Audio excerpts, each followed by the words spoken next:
to FileMaker for Awesome People, and we are having today a very special guest with us today. However, before we get to that special guest, I'm going to push a button here. Talk about the upcoming live training broadcast that you can see. So today is Joe Martin from 360Works. Joe Martin had to take time out of his day. So everyone understands how this works, right? In case Christian Schmidt shows up, Christian Schmidt will have insane jealousy problems. There are three vendors that I really love in the world of FileMaker. I love Nick Orr from Goya, makes Base Elements the plugin, and Base Elements the utility product, which is great for diagnosing applications. Then we have Monkey Bread, which is kind of this universal Swiss Army knife kind of thing for FileMaker. And then you got the folks at 360Works who make some really mission critical essential products. I think if you had these three vendors and you built their stuff into FileMaker and it just kind of came out of the box like that, I think the product would instantly rocket into the future in terms of everyone being absolutely in love with the capabilities of the product. So, but at last, these are third-party companies that have made great products, filling in niche limitations of the FileMaker platform. FileMaker has a platform limitation like offline synchronization. 360Works fixes that. So today is a conversation about the email plugin. It's a product that we use quite a bit. It's a little bit different than their cloud mail plugin, which I'm sure Joe will explain to us at the beginning here. But before I get there, remind that then starting tomorrow and for the next 3 days is going to be 3 days of Nick. Nick will be doing advanced meatball hamburger, making me hungry. Look at this. So I'm not entirely sure what Nick is doing, but it's definitely advanced. The next week, I'll be back on Wednesday with the basic conversation with one of my junior engineers who's working on the new starting point. So we're going to be talking about directed workflow, things like that. So real quick as a reminder, if you want to support the channel, go to fmtrain.tv. You have the live tab here. We also have tons of courses, but we have so many courses that really it's impossible for us to try to sell them all. So what we do is we just sell a bundle. So support the channel by purchasing one of our bundles, preferably the complete bundle. If you buy this bundle over here, then about half of you do that, start whining that it's missing things, right? So I guess I could call this the incomplete bundle and the fully complete bundle. One's cheaper than the other one, right? So everyone's like, oh, it's a much better deal. And then until they're missing something, then they all want this one. So that is that. So let's talk to Joe Martin. Joe Martin, I'm going to quit sharing my screen. I'll go just to kind of video mode. So Joe, tell us about your product and how is it different than maybe your other email product? Because people are going to ask that question. Yeah, so right, we do have two kind of email products, the original 360Works email plugin and Cloud Mail.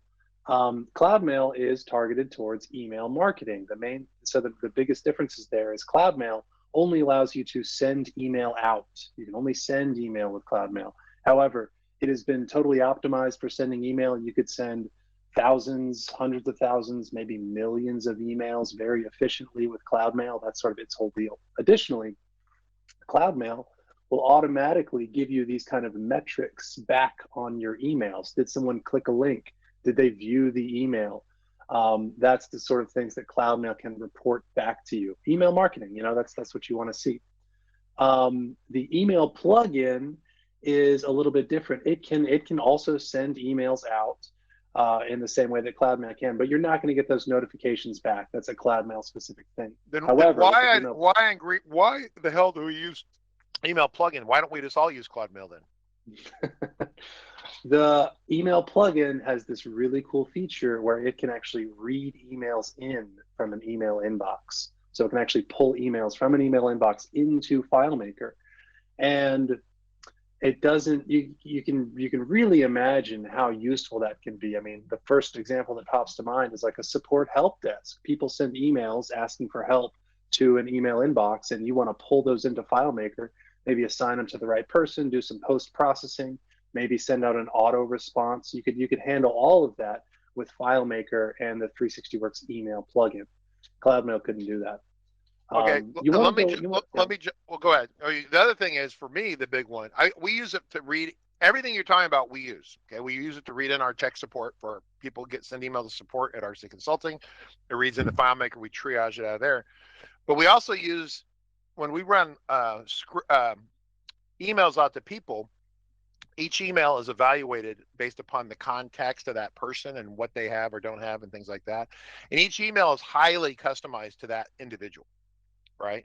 So we don't have bulk email operations. So does your Cloud Mail really do super customized emails, or is it kind of like a bulk bomber kind of thing? You could do, I mean, yeah, you could do, but it can handle like email merges, which is kind of what you're talking about here. Let's sub in the customer name into our email for each email that's going out. And yeah, both CloudMail and 360Works email plugin can do that.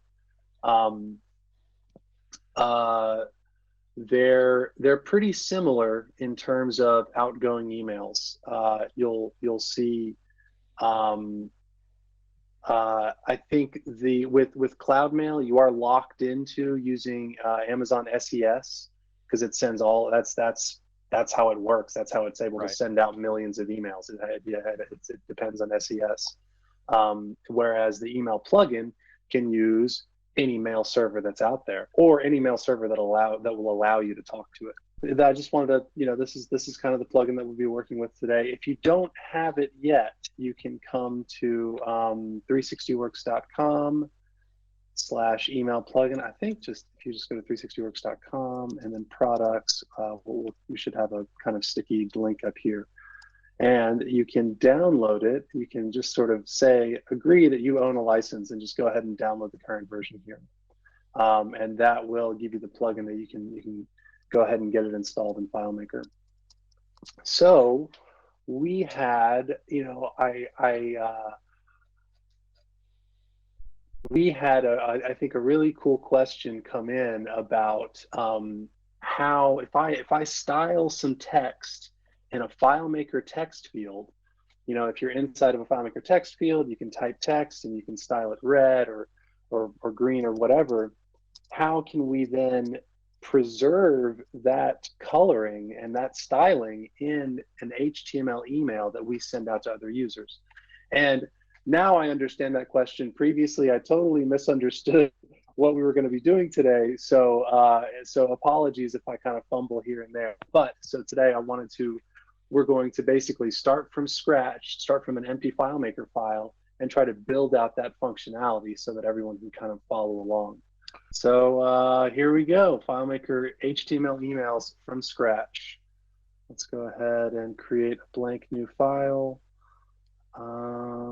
Let's just call this HTML emails, and we'll worry about field stuff later. So the very first thing that we need to do, and just kind of get this out of the way, is go ahead and connect to our mail server. So let's actually go ahead and create a new script, and I am going to do a calculation here. The function we're going to use is email connect Amazon. And now that is actually going to ask for that access key and secret key that we posted. So let's go ahead. So we're doing the email. Margaret, you need to engage on this, but so interaction with him. But okay, so back up. So you're using Amazon to be your SMTP server. Is that what you're saying here? Mm-hmm.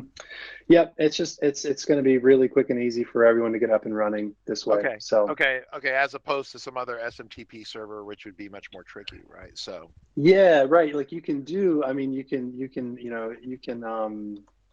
typically, I think most people are going to be. That's what mine looks like. That is what mine looks like. Okay. And I think, and this is what you'll see in a lot of production environments, because you have your own mail server, or you're using like Outlook or Google or something like that. And so you would need to fill in a lot of these variables here to make that connection work. Amazon's really nice, and that's what we're going to be using today, because all we need is our access key and secret key. So that secret key is that longer value. So I'm going to save that. And then, as always, it's a really good idea to sort of just test this stuff as you're going. So let's go ahead and let's just debug this right now and step over that very first line to evaluate that statement. And what I'm looking for, I just opened up the data viewer, because what I want to see is I want to see a 1 in that result variable. That means that we had a successful connection. And we need to do that before we go forward and do anything else. So everyone, if you don't have a 1, you don't probably have the plugin installed, would be my guess, right? So right, if you're seeing something else. If you're getting a question mark, it means you don't have the plugin installed. In fact, you probably couldn't. You probably didn't if you even can't get even this function. see that. If you can you see when I draw on your screen? Can you see the line? Yeah. Okay, good. Yeah, I can see. So yeah, so you you can only see those commands if you have the plugin actually properly installed. So very, very important. There we go. Yep, I can see that. Great. All right. All right. So we got connection to the plugin. The plugin is installed. Everyone following along? Let me see. Let me check over here. Keep going. Next step. All right. We are connected to Amazon. Now what we're going to do is create an email. So let's do our same result variable. I kind of like to just put all my results of plugin functions inside of a consistent variable so that I can kind of error check that as I'm going. We're not going to get into that, but that's just something I kind of like to do. So email create. This is the every time you want to create an email to send it out, first we need to create the email. And so we just need a couple bits of information here. The from address that everyone needs to use today is going to be test user at 360works.com. This pairs with that access key and secret key that we use to. We need those to, those are connected and authorized, and so that's what we're going to do. And then for the to address, you'll likely want to use your own email address so you can see these emails come into you. For me, that's going to be plugintester360@gmail.com. And then for a subject, this is my awesome HTML email or whatever. So email create, from address, to address, subject, and then we're going to ignore that optional parameter. This is all you need right here. Let's go ahead and save that. And, why don't we, I would typically check for errors here, but since this is such a simple step, we should be able to just skip on past. The next thing that we're going to want to do is, we supplied our from address, our to address, and our subject. What we need is a body. So let's do that again with email set body.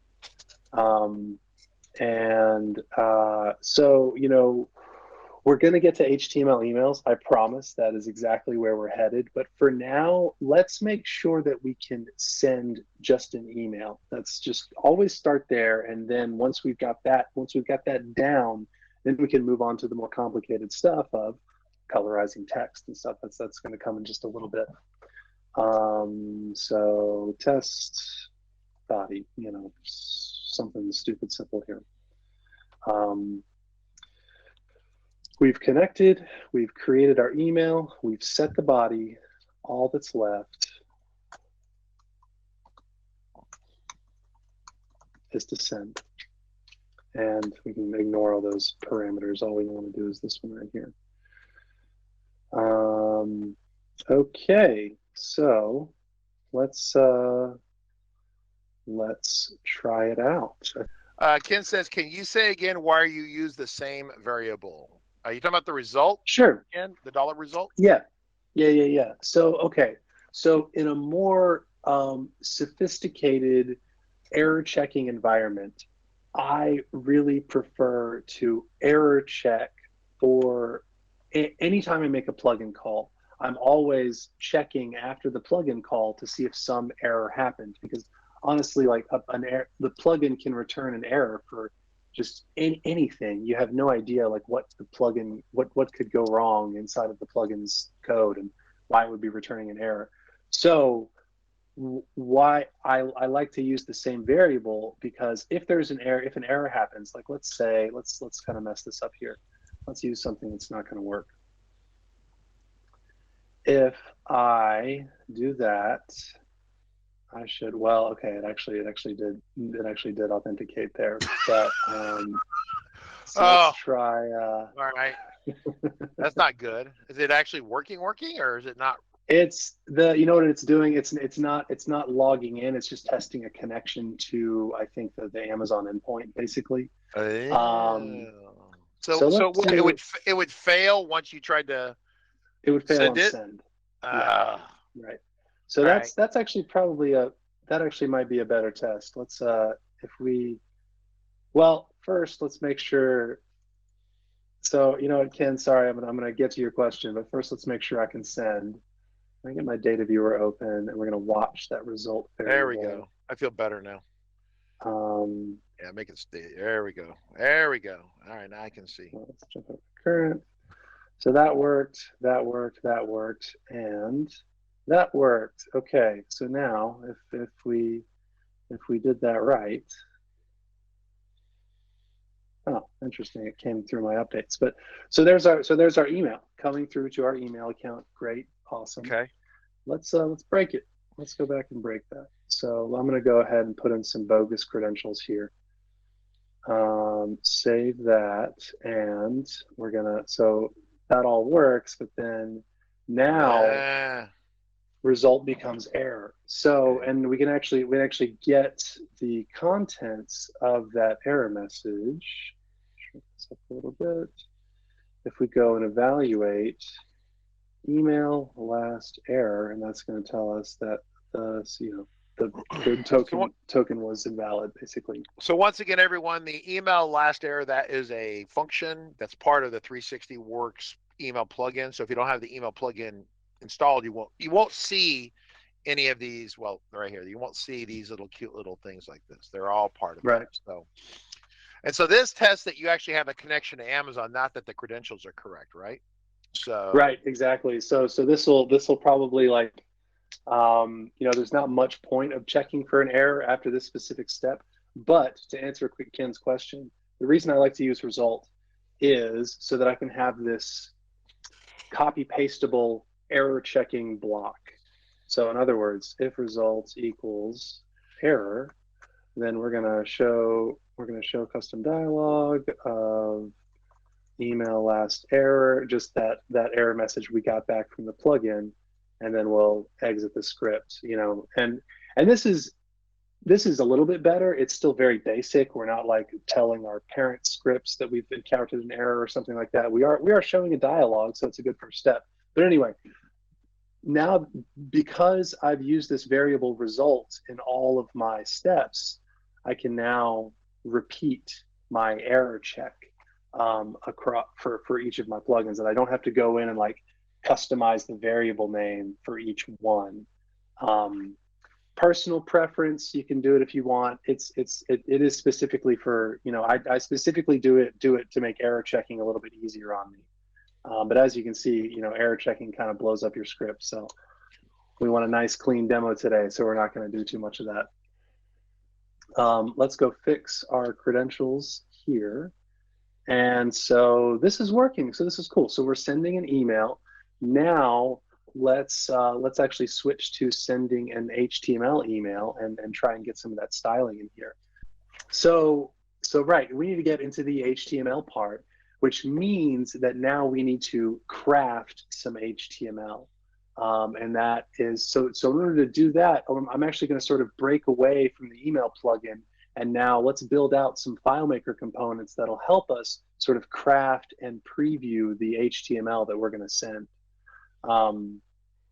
So, I think sticking with the example of like colorizing text in a field, let's go ahead and add just a text field here. And then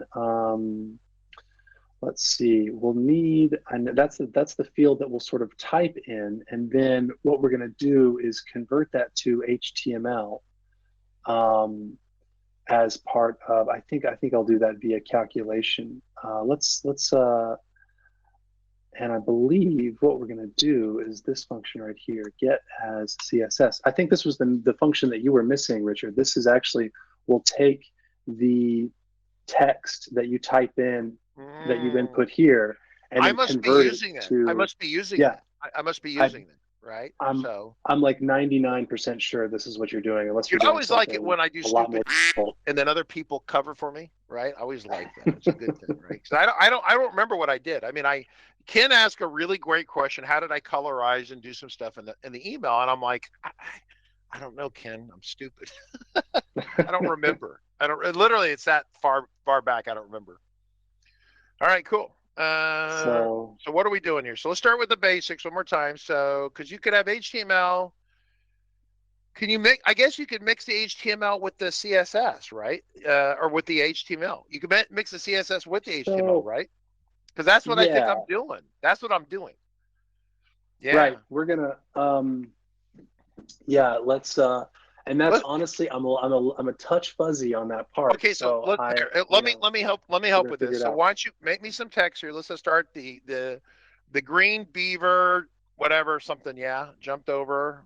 Okay, colored some text. Okay, so now let's just start with that. Okay, so let's make it yeah, do something Okay, whatever, and then make we're it gonna do and then uh and then make one of these, make it like take the font and make the little section like super big, like just part of the word or something, whatever. Try that. I see what There. you're saying. All right. Make it Let's make that like like there you go. Now, let's do better than try that. more. We need more. There we go. All right, now let's shoot that through. Now, And so that was we set up our HTML field to mhm. auto calculate the HTML that this FileMaker Take text field this would and turn it require. into CSS in here, and then this Yeah, goes to your exactly. plugin, right? So that's the idea. Right. Yeah. All Yeah. right, So let's try it. so now let's see. So I think what we're gonna Do. do The body, when we yep, set our body, yep. we are now going to use our HTML field. And we actually got to pass in an extra parameter here And because, tell it it's HTML. Yeah. yeah, if you look at the, let's see, it wants a, we'll need to tell it that the content type that we're setting is HTML. So Hmm. um, Okay.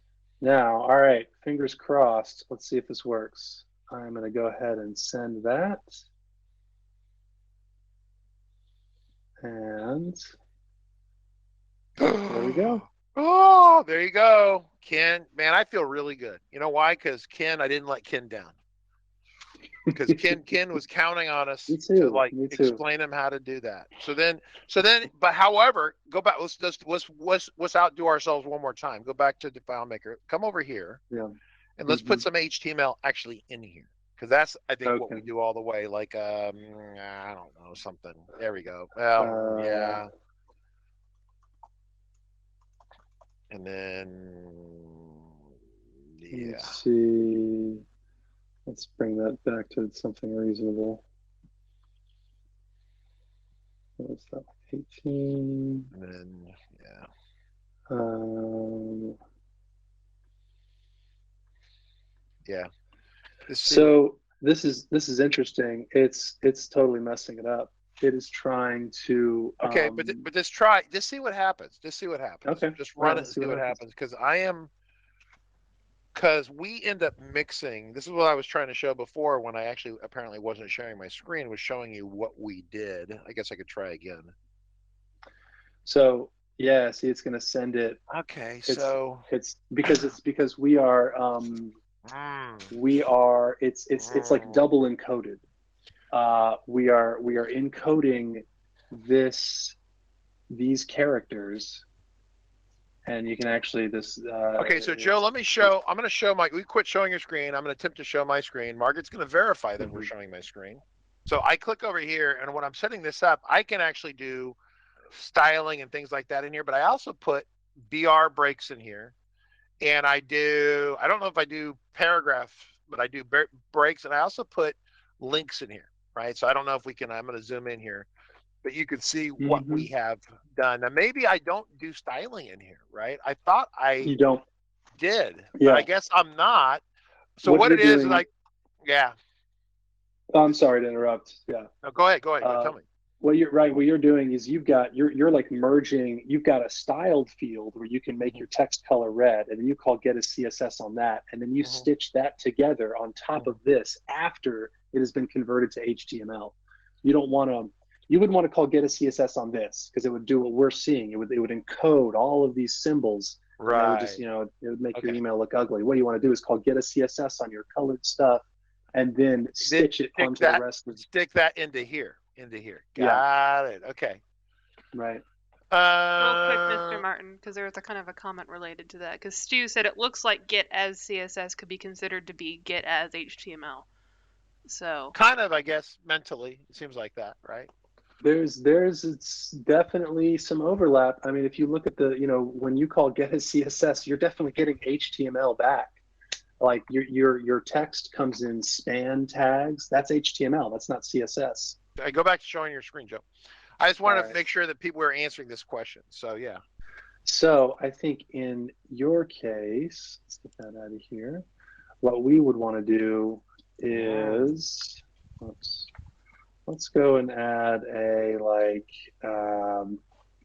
HTML and raw field, and this will be where, and here we can say we can call get a CSS as text, and then add in our HTML raw. So now we can put straight up HTML in our HTML raw field, and then colorize text in our text field, and we should see a kind of combined result after that. Okay. Cool. So if we make some more room here.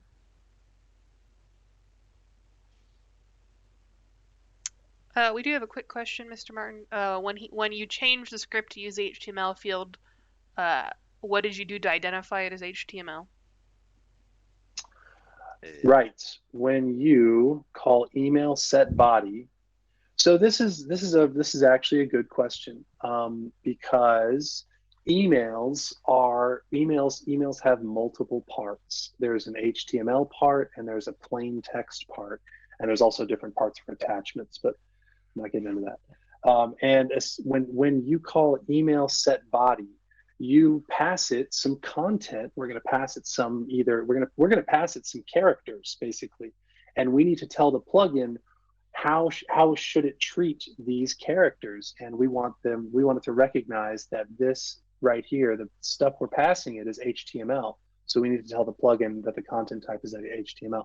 If we wanted to just send a plain text email, we would set this as text, because we just want to set the plain text part. There's a big floating caveat here with this. Let's show how you get the documentation first. This is really super important. So if you want to get to the documentation, how do we do that, Joe? If you come to the products page, there's a documentation link here. So just kind of backing up, that's 360works.com. Yep. Products. Yep. Email. Yep. And then the documentation is right here. Okay. And so this will be a list of all of the functions. So let me go back to this text HTML issue real quick. In fact, can you bring that up? Set body, where it gives you. Here we go. Okay. So here is my experience with this, and you can clarify this. When he said there's two parts of an email, there's a text part and an HTML part. In the world of emails, generally, when people send out an email, generally it sends out a plain text version and an HTML version, is my general impression.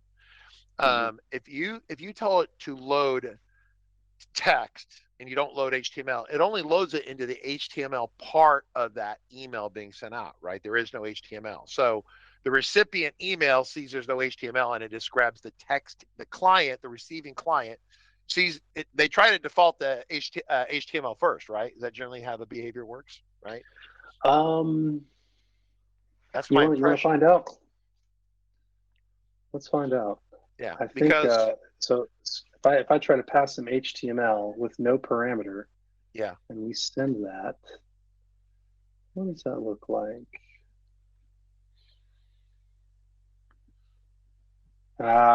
Yeah. It defaults to plain text. Right. So go back. So what you end up with a situation where you really need to load, if you really want the email to be great and perfect, you need to load an email or a text version of it, right? And then you need to load an HTML version of it, ideally, because you can actually, here, just for fun, try this, load both, but we'll change the messages entirely between the two, right? See what I'm Okay. saying? All right. Yeah. Because Yeah. So I think it's people will realize how potentially screwed up this is. I mean, or just it's not obvious.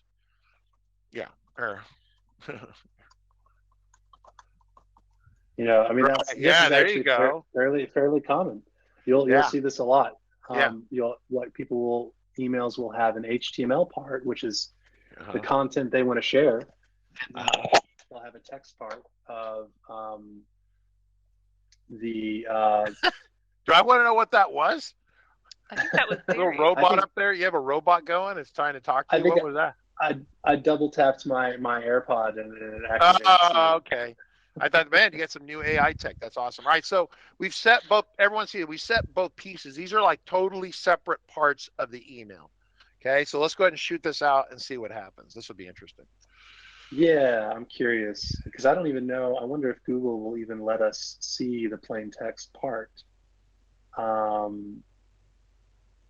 Which one? Okay, here we go. 0 minutes ago. So Okay, that so is that's the HTML part. Yep.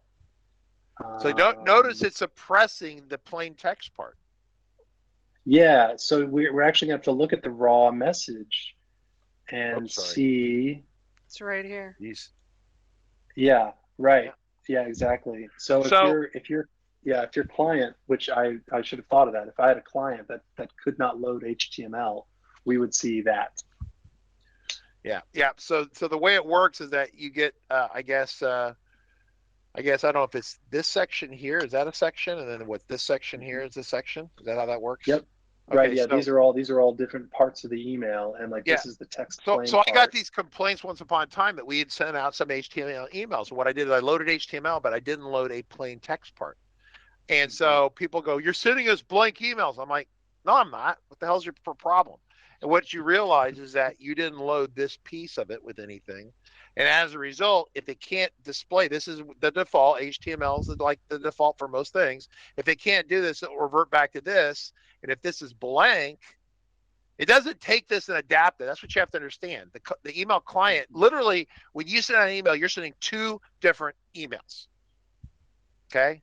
You're sending two different blocks of text, and one will fail over to the other one as a general rule if they can't do it. But it doesn't take this and translate it and find all the basic text and stick it in here. It just ejects this entirely and tries to read this. And if you didn't load anything here, people are going to get a blank email. Mm-hmm. And I know because I got yelled at by a bunch of people. I have found in the past that I have a field. This is from Mark, one of our Marines. Thank you. I have a field that with a text format with two paragraphs, and found that there is a space between the two when sending as plain text. Some clients will basically concatenate, so to speak, the two paragraphs in one. In one, I found that in the past a two text field with two. So he's basically not getting carriage returns or spaces or something between the paragraphs. So that's an encoding issue, right? In a plain text. Yeah, it could be. I wish I had a better answer. Then you'll probably just have to play with it. Different email clients do different things. It's a very frustrating part of like email marketing and sending emails. You kind of need to test all of your different platforms to see how your crafted HTML and plain text portions will behave.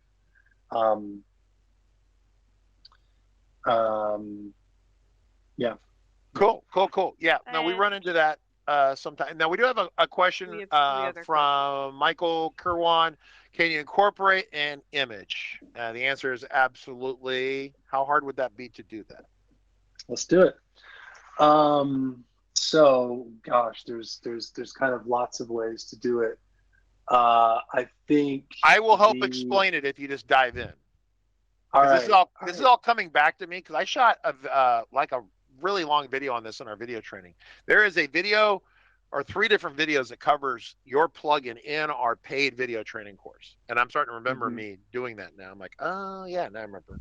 So dive in and I will help. Because so there's like 4 different ways to do it that come to mind. Why don't we start with probably the easiest, which would be to reference an image that is hosted online somewhere that you can download. Let's go find something like, I don't know, cartoon unicorn. So obviously this is a touch unethical. You don't want to just grab any photo off the internet. For one, you'll get watermarks, but for two, these are licensed and owned by other people, and you can't use them. So this is purely for demo purposes only, not for production use. Mm-hmm. So why don't we go ahead and stick that in our HTML raw, because that's actually going to get appended below our kind of colored text. And what we'll need is an image tag with a source attribute of the image we want. Mm-hmm. And then you might just be able to close that. And there we can see our source tag going up there. Let's get rid of that. So as a reminder, everyone, it's taking this right here. It glues this on the bottom. It gets glued on the bottom, and then it gets dumped in there, right? So that's and this is actually what goes out to the plugin. Cool. All right. Another kind of nice thing to have right here is a preview button. So let's go ahead. Let's make that real quick. Just make this pretty big. We'll slap a web viewer on there. And there's that. What is that? Data text, Luckily, that is not on the certification test because I've forgotten that. I know what you're talking about, but I don't know the exact syntax, right? I have to look it up every single time. Here we go. Data : text / HTML, comma. Yep, there you go. That's what we want. So you do that in a web viewer, and then you paste your HTML after it. Mm-hmm. No Siri. We want our combined HTML here. Hey Siri. And let's see if we did that right. That's too bad. If we did that right, there we go. All right, we got a huge unicorn. Jumbo corn. I like that. Let's bring that down a little bit. Geez. All right, so we can add a height of, let's say, I don't know, let's just do 50 and a width of 50. I might need to, I don't know if I'm, whatever. There we go. There you go. Oh, that's so cute. That's way better. It's snuggly. Yeah. All right, there we go. So, okay, let's go ahead and send this. Let's do it for real. Okay. And go back to, did I lose my, no, here we go, good. One more time, inbox. Oh, there it is. There we go. So that's using, so now, but you got to realize that this is an image hosted on a server somewhere. You look at this. This is a URL basically that you could paste in a browser and load this image. So that's approach 1, is using a hosted image. Approach 2 would be to just do a regular attachment. So let's so that means that you have the file locally, you have the image locally, and you want to attach it to your email. So let's take a look at how you do that. Do I still have my unicorn? I like this. So we're going to keep using this. So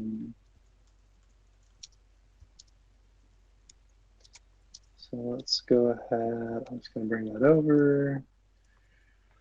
And to attach an image, we're going to use the function email attach file. And then we should just be able, sometimes you got to play with file paths here. On Mac, this is a really nice thing. You can actually right-click a file, and then I press the Option key.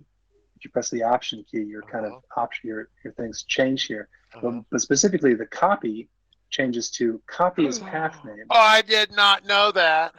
It's so nice. So you just copy that, and we just get to paste the path. That was worth the price of admission right there. Anyone else? Did anyone else know that? Mark, did you know that? Who else knew that?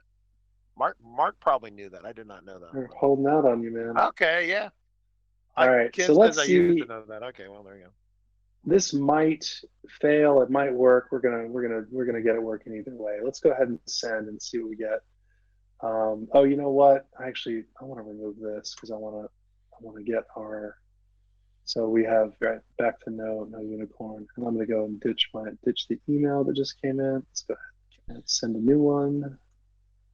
Send back to. All right, and so this is the second form of attachment. We have our. This is a regular plain old email attachment. It'll show up kind of at the bottom of the message. It's not integrated with your top message part.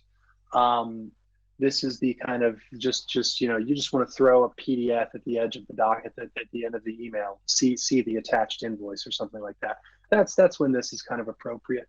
But if you want the image to be integrated into your text, like you want it I want my unicorn in between the words colored and text, then what you want is actually called an inline attachment. And so let's why don't we try to do that real quick.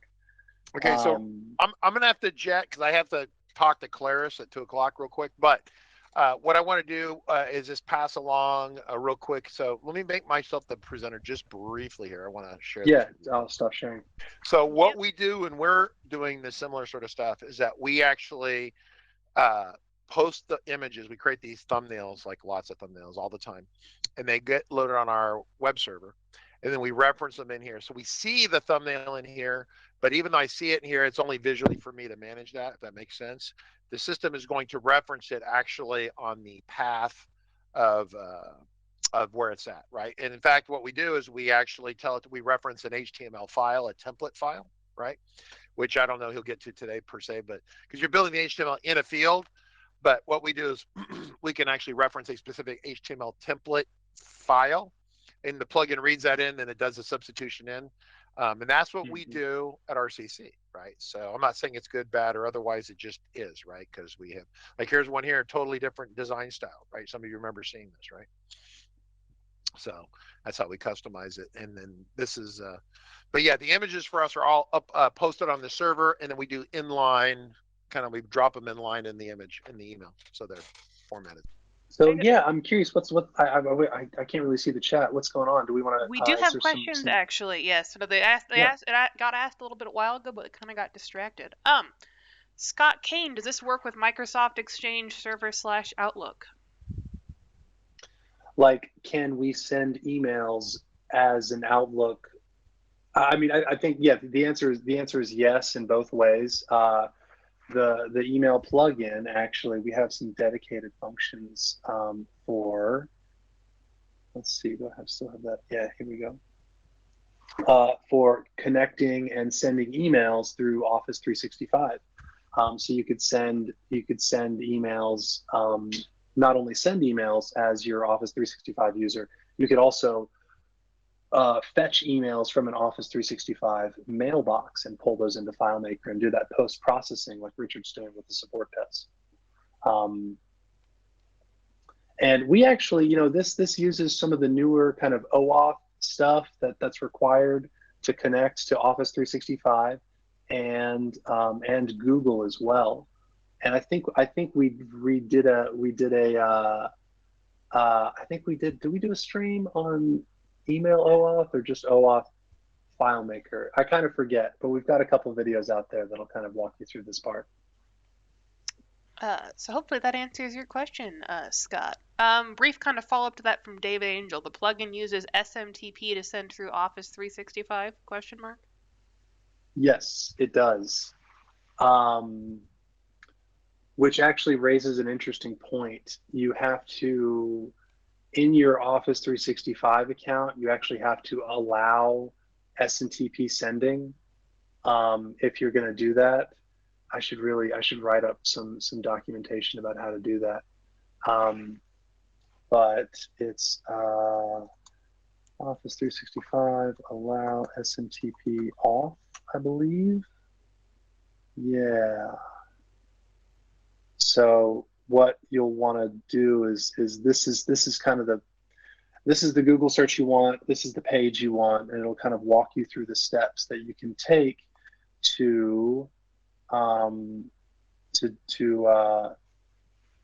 allow SMTP sending through your Office 365 account. Cool. So okay. A little bit of a tangent, but that's one of the roadblocks you run into. Right? Question mark. Say what now? That's per user is the question. Is that per user? You can do it on an account-wide basis, but you'll be doing it. Every user that wants to send, SMTP is strictly for sending emails. If you want to receive emails, that is allowed by default. No changes necessary to do that. Okay, and then NJ Adelaide. Does the custom function get the style of the field, i.e., if the field is styled already to be courier, would the email keep that as the default text style? That is a good question. Let's see.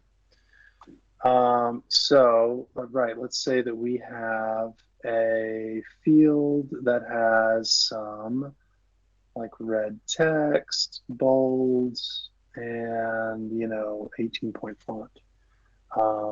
And let's go ahead. You know what? I'm just gonna delete this and create a new record so we don't get any kind of weird preserved stuff. If we do that, and we go guess, no, it does not. Look at that. None of our coloring is preserved. I bet if I make this word red, or I bet if I make it, yeah, there we go. Now we're seeing we're seeing that single word get colored. Interesting. So you have to change it after? It can't. But yeah, it can't automatically be set to a certain style. Right, it can't. Or in other words, we're depending on that get as CSS function, and get as CSS will not recognize the field's default formatting. So yeah, that's kind of it. We would need to kind of customize the coloring inside of the field in order for get a CSS to pick it up. Interesting. There are, I think there was another demo that I had that I thought would be kind of cool to show today, where because this is nice for an understanding level where you're able to kind of color these emails and do some basic HTML, but to send out a really professional looking email, it can take a long time to craft that HTML by hand. So what we like to use internally is like a WYSIWYG an HTML email designer. The one that I'd recommend is actually this one right here. It's BeFreeio.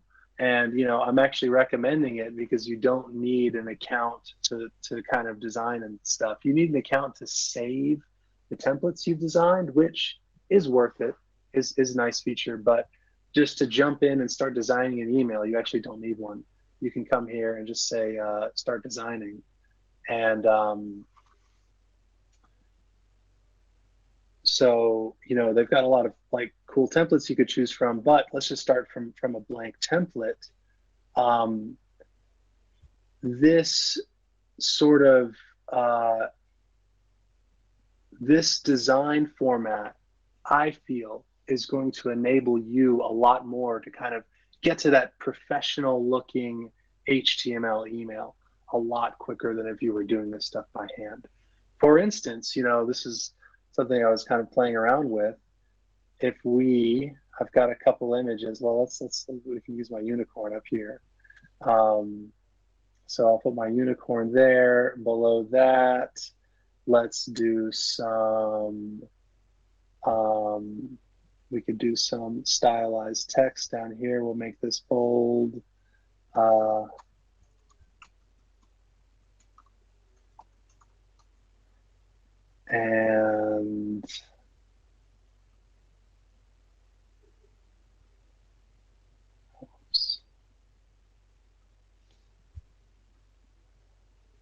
And let's go ahead and add like below that, probably towards at the bottom of your email, you would add your socials and probably like an unsubscribe link down there.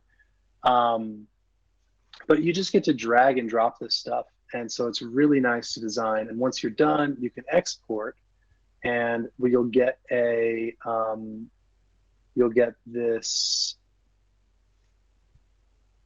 zip file containing your HTML file plus all of the images that you used. And so now you kind of, I'm glad we're doing this because it kind of ties back into, I have images, but I want them integrated with my HTML content. How do we do that? So one way to do that is to, if you have this setup right here, where you've got an HTML file and the images, just as the BeFree kind of spits it out for us, then you can use a different function in the email plugin. And that's, let's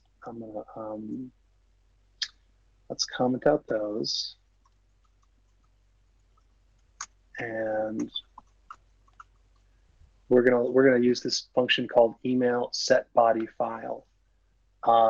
And we need to give it the path to our HTML file. That's going to be this right here. Copy that as path name. And it's actually, I know from experience here that we need to use a file path. So we do need to specify that.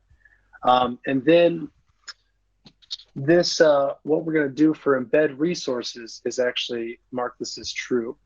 Embed resources, this is actually a pretty smart function, because what it's going to do is it's going to scan this HTML file and look for any image tag that is in there. And if it detects an image tag and we also tell it that we want to embed the resources, it's going to go try and find that image, whether it's on disk or in the cloud, and embed it into the email so that the email contains all of the images as inline attachments.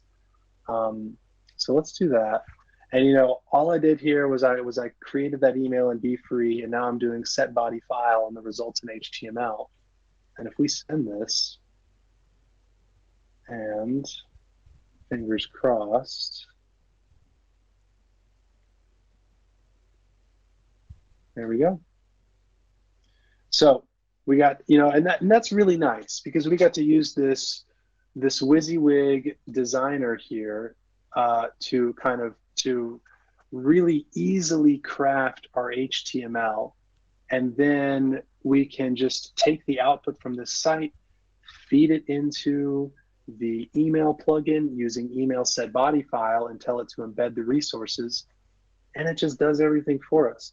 So this is a really nice workflow to kind of craft like a professional looking email and send it out. I know I've got to like put professional in quotes because what we did here isn't very professional, but for 5 minutes of work, this is pretty good.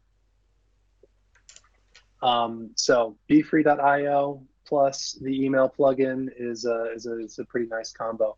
What's nice is this will also work really well on mobile, which is a consideration that you don't really think about a lot. And that's basically like, lots of people are looking at their emails on mobile, and if it looks terrible on mobile, like it's far too wide for the screen, it's kind of it kind of can reflect badly on you, and so this is really nice that you just sort of get to avoid that and not have to worry about making stuff look nice on mobile, because that's sort of a real challenge in and of itself.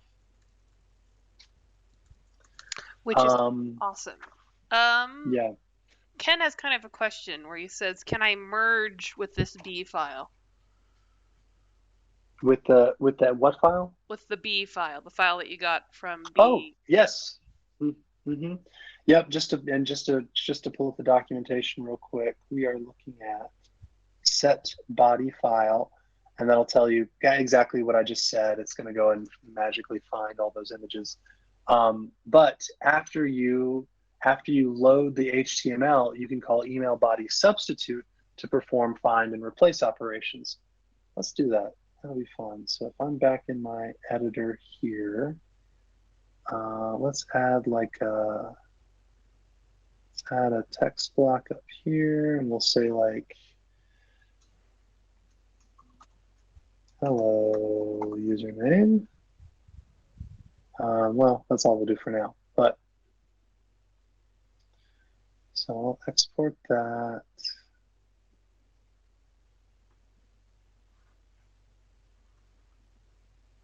And let's copy this as path name. I'm going to plug that back into my file here, preserving my file URL. And then what we want to do is an email body substitute, and we'll search for that username, and we'll replace it with Joe Martin. Of course, you would be pulling this from some data point in your database if you were doing this for real. I'm just hard coding it for now. So let's go ahead and send that out. And it's like I didn't test any of this stuff before the demo, so I'm like, my fingers are just consistently crossed here. All right. Hello, Joe Martin. So there we go. There's our email body substitute kind of in action. And if we go look at the once you get the HTML from BeFree, you could it's a lot easier once you start with a template to come in here and kind of customize it. Like if you wanted to add some additional text here. And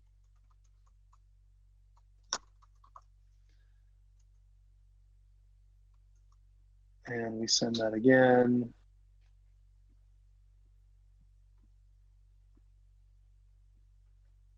We can definitely modify it from there, and it's really nice to have that initial template structure with all of the spacing and mobile, good looking mobile design already kind of laid out for us. Makes life much easier. Yeah, I think it's really great. I think like none of our stuff is stacking like you would typically see, but I think like here we go. If we do this and like let's do an image over here, and we'll do one of my favorite images of all time, this hamburger right here. And then we'll do some text block over here, like, what is that, like, best way to get into FileMaker. Maybe a little divider, another text box, with like a list in here. Thousands of hours of content, industry leading professionals. Let's re-export that.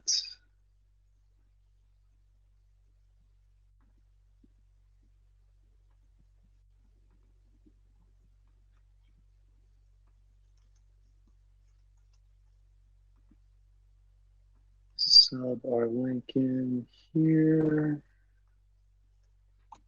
and then we'll send that.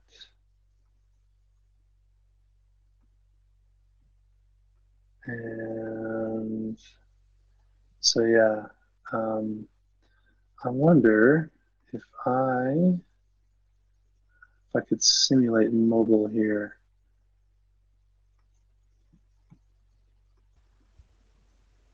Well, nah, it's not buying it.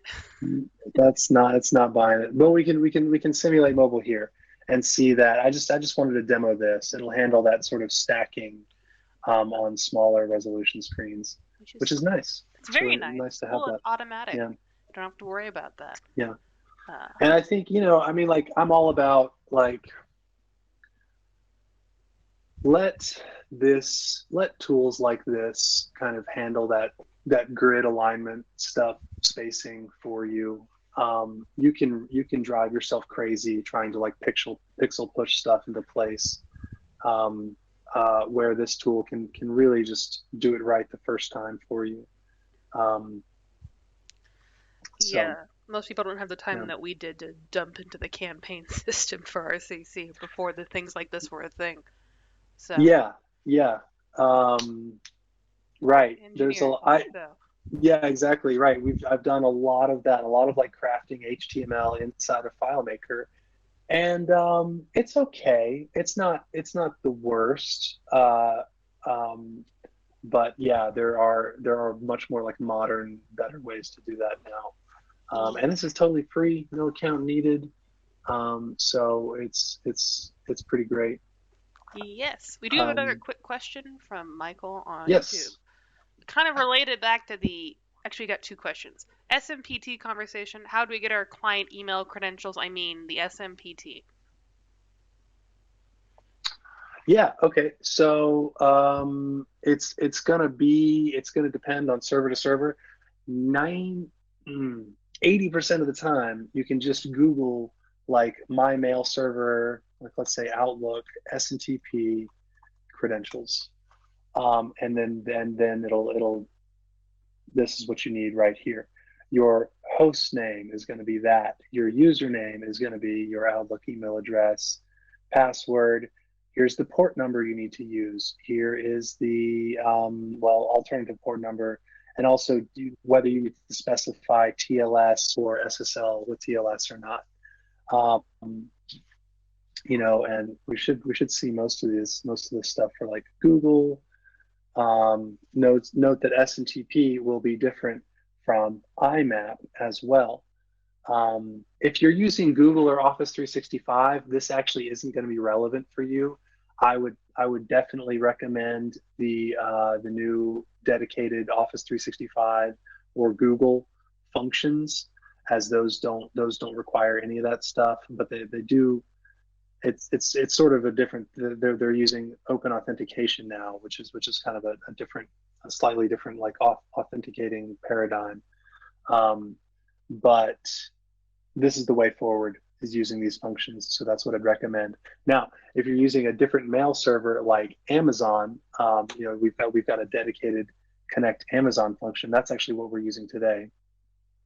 And if you have your own, like, if you're managing your own email server, kind of like 360Works does, that's when you would use the kind of somewhat legacy at this point email connect SMTP function. If you have like an older mail server. Hopefully that answers your question, Michael. Kind of another 360 question on top of that.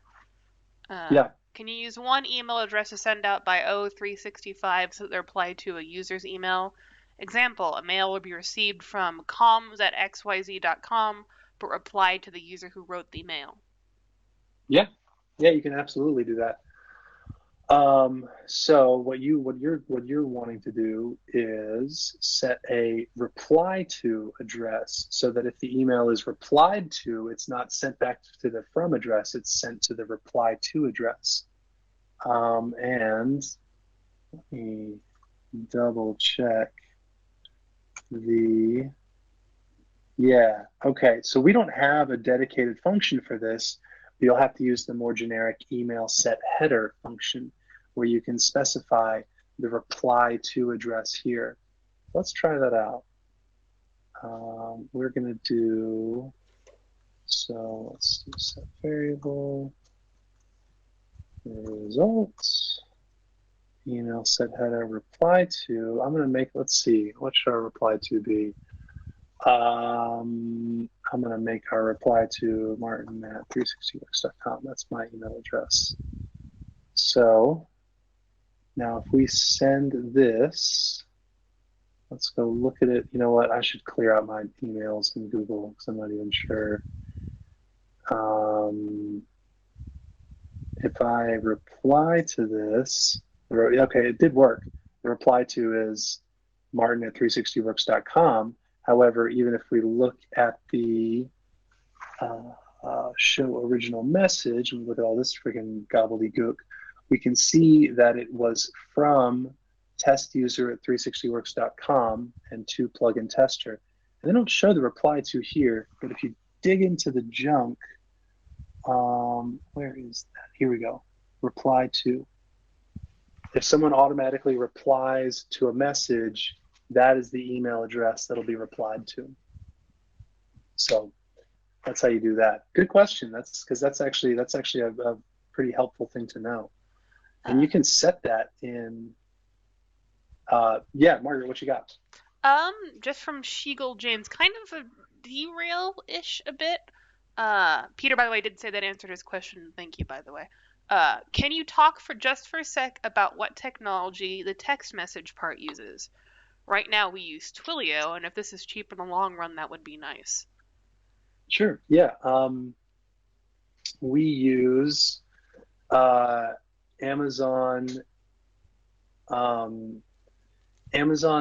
SNS, Simple Notification Service, is allows you to push text messages out to users, and so that's what we use, and it's pretty affordable. Why don't we look at the pricing? Actually, I think that's what I'm seeing here is that 1 million, you get 1 million messages for free, and then after that it would be 50 cents per million messages you send out. That sounds honestly a little underpriced. I don't know if that's right. I was doing my own Googling. It's like versus Twilio, and it mentioned that the pros of Amazon SNS is that it's lower cost. Twilio's API does more, though. So. Yes. No, definitely. I mean, I think that's exactly what you'll find. Twilio API can handle incoming messages. It can receive messages like, stop to unsubscribe. The Amazon SNS is not capable of doing that. It's only outbound messaging.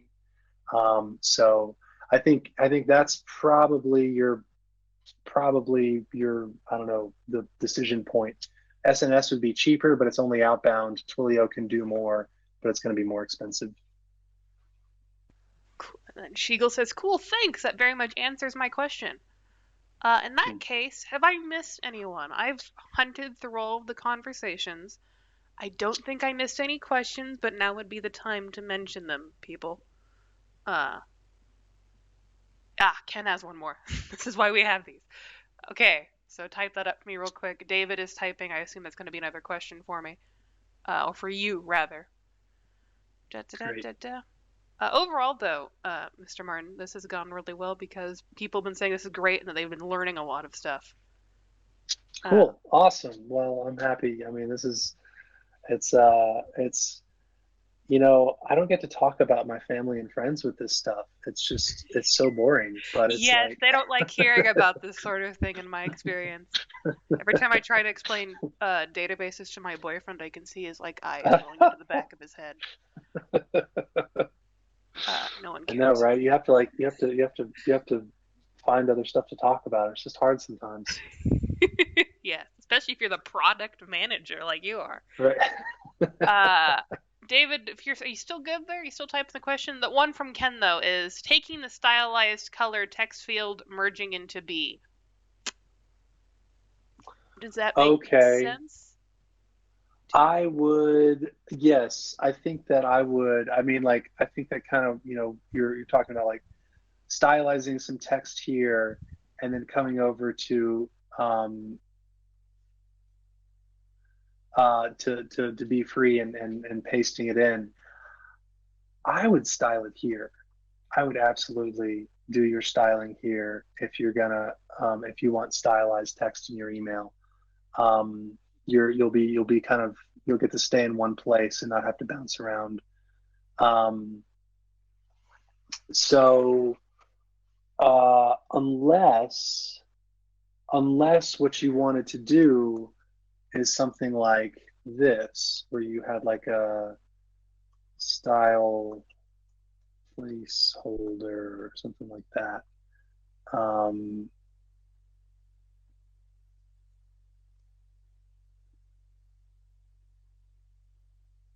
That download. Open that up and grab our path. Let's jump back over to FileMaker and plug that in here. And so now what we're going to do another email body substitute. Oh God, I already forgot what I called it. Style placeholder. And so here we'll do our, let's see, I guess we'll just jump straight and grab the HTML because that'll be that'll call get a CSS on that function. Let's see what this looks like. So so we're going to substitute in some stylized text into the HTML template. I'm going to get rid of that stylized stuff. Let's go back down to like 14. Take that bold.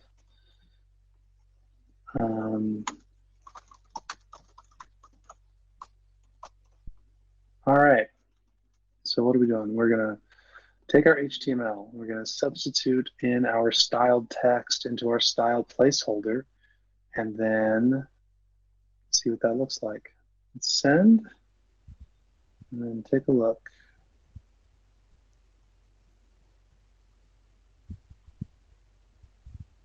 So there we go. That's actually that's not a bad way to do that.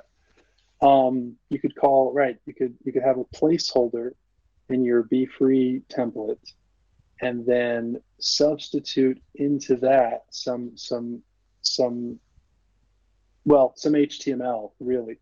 You're calling get a CSS on some stylized text in FileMaker, which converts it to that HTML, and then we're subbing that into our template. So yeah, that could work pretty well. Okay. As a kind of a comment is, because there's kind of a back and forth conversation between Ken. Yeah, the field is green because the condition is good versus the color is red when the condition is bad.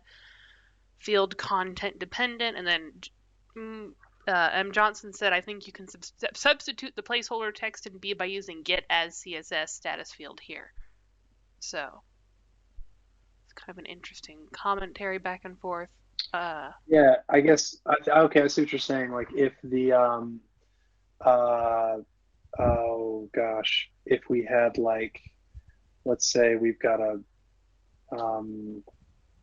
like payment overdue.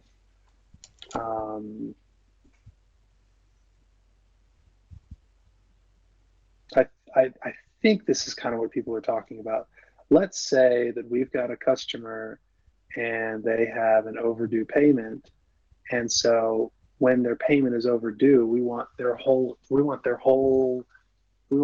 email to just be like red text, or maybe just a single word in there. So if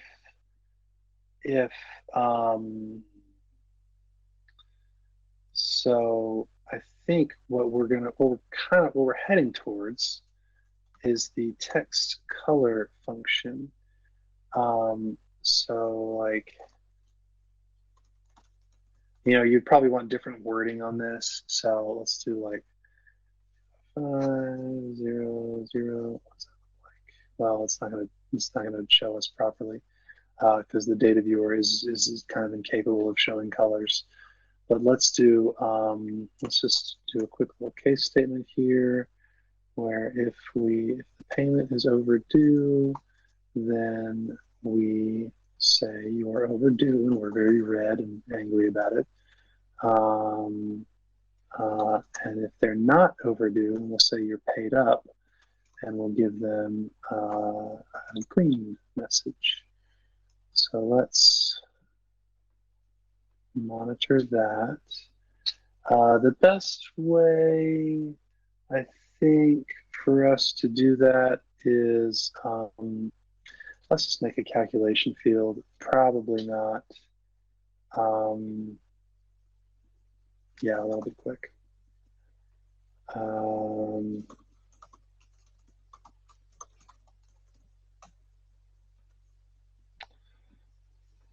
types as text. So now, let's get that on the layout so we can see it. out of room here.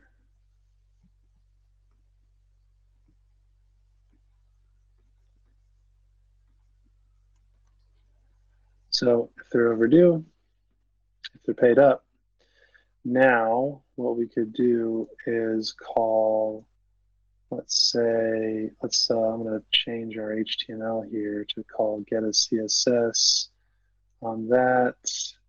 And yeah, let's just have it called get a CSS on our payment overdue message field. And so if we flip this flag, I got a typo there. Yeah.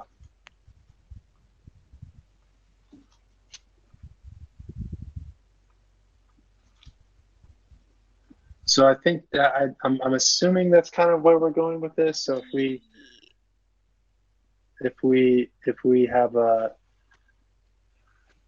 want to alter the color of the words based on some setting in the database, whether their invoices are overdue or they missed an appointment, something like that, we could calculate our message using that text color function to colorize the text, and then we call get a CSS on the colorized text to get the HTML that would be created.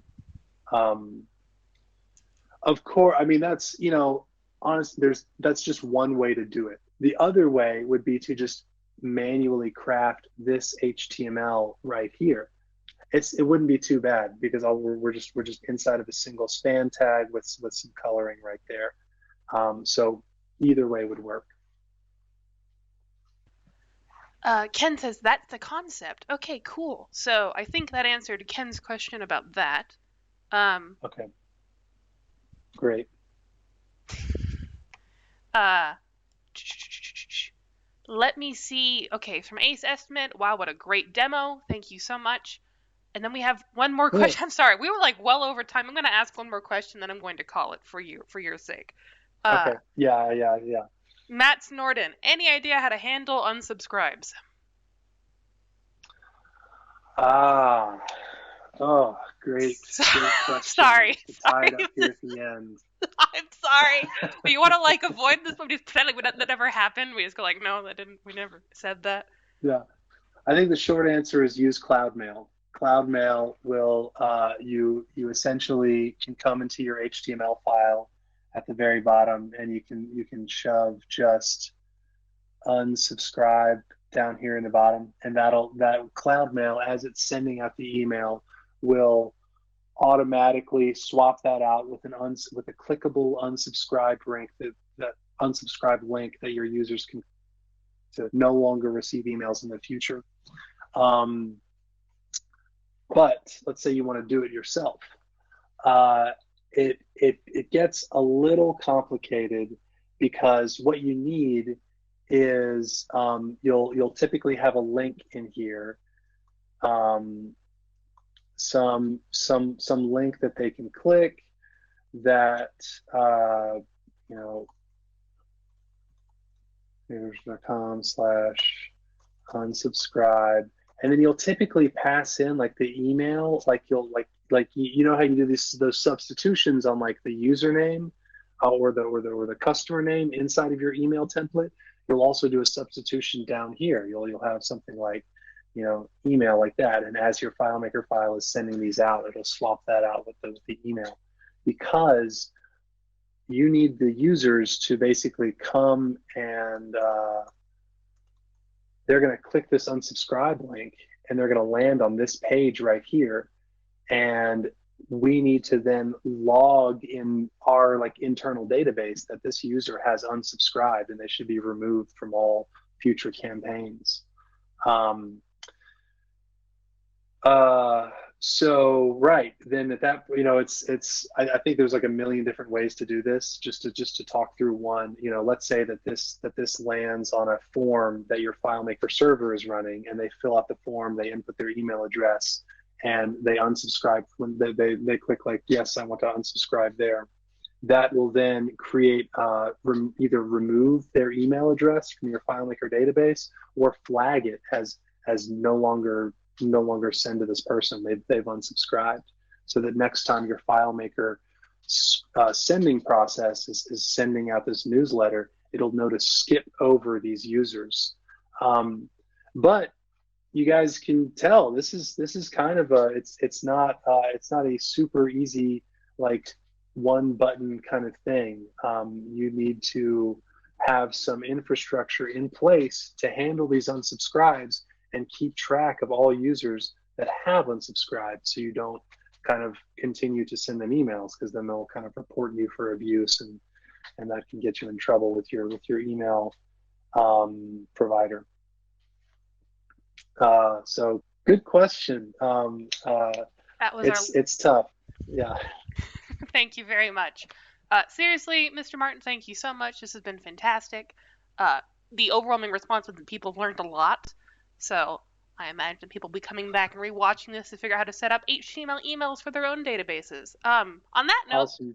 I'm going to let you go and enjoy the rest of your day, since it is now quite late for you. So I am going to run the ending music. Thank you so much, everyone, Margaret, for coming. Thank you. Thanks so much for having me. I look forward to coming back on at some point in the future. Yes, we love having you. It's 360Works. Look, I have fond memories of meeting Sam and Jesse when I was a child, okay? So Oh my God. I was like 13 at DevCon. Sat with them at like a dinner. It was kind of nuts. Okay, anyway, hope you have a good one. I'm going to play the music.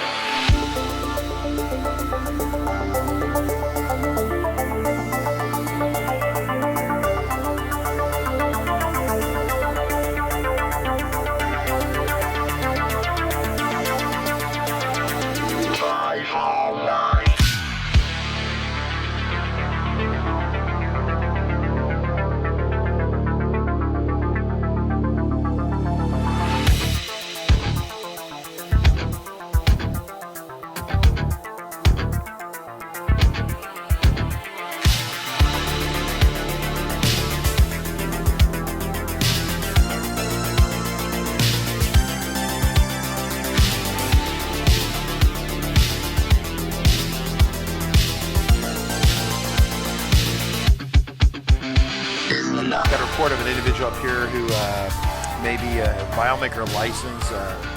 Well, it's potentially expired. Look in the back of that car right there. Looks like the FileMaker license has expired. Sir, I need you to step out of the vehicle. Sir, step out of the vehicle. Sir.